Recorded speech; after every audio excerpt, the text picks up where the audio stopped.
તમે એકલા ન રહી શકો એ જ તમારો પ્રોબ્લેમ ગણાય. તમે બધા યાત્રા કરો છો એનો અર્થ એમ છે એટલે જઈને તમે શું કરો? મને કહો વાં ગયા મન ભટકતું મન છે.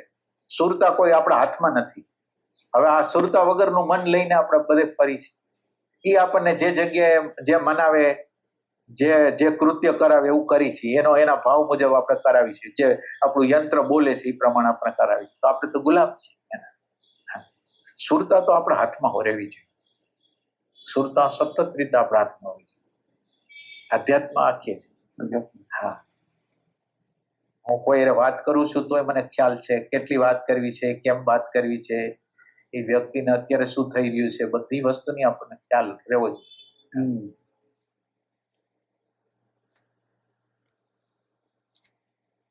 અત્યારે તમારી આગળ જે મન છે ને એ તમને અસત્ય સિવાય બીજે ક્યાંય ના લઈ જાય. તમને અઘરું લાગે, તમને એવું અશક્ય લાગે, તમને એમ લાગે કે આ જૂઠું બોલે છે, પણ હું તમને સાચું કહું છું. હા, તમારી આગળ જે મન છે ને એ અસત્ય સિવાય બીજે કોઈ જગ્યાએ લઈ જ નથી. આ તમારે લખવું તો લખ. અસત્ય એટલે અશાંતિ તરફ, સમજ વિહોણી તરફ, પ્રેમ વિહોણી રીતે જવા દે એ ટાઈપ યંત્ર નહીં, આખી માનવ જાતનું યંત્ર. પછી આ તો તમે અત્યારે મારી સામે છો, પણ આખી માનવ જાતનું યંત્ર પ્રેમ વિહોણું છે.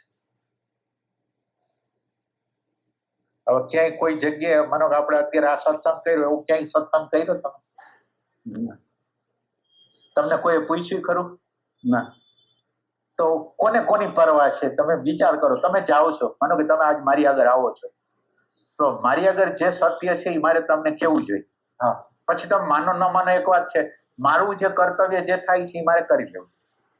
પછી તમે માનો કે તમને ન ગમે તો તમે નહીં આવો, પણ એ મને મારા માટે ઇરિલેવન્ટ છે.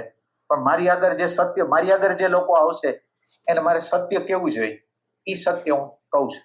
તમે પૂછ્યું નથી તો પણ. હા.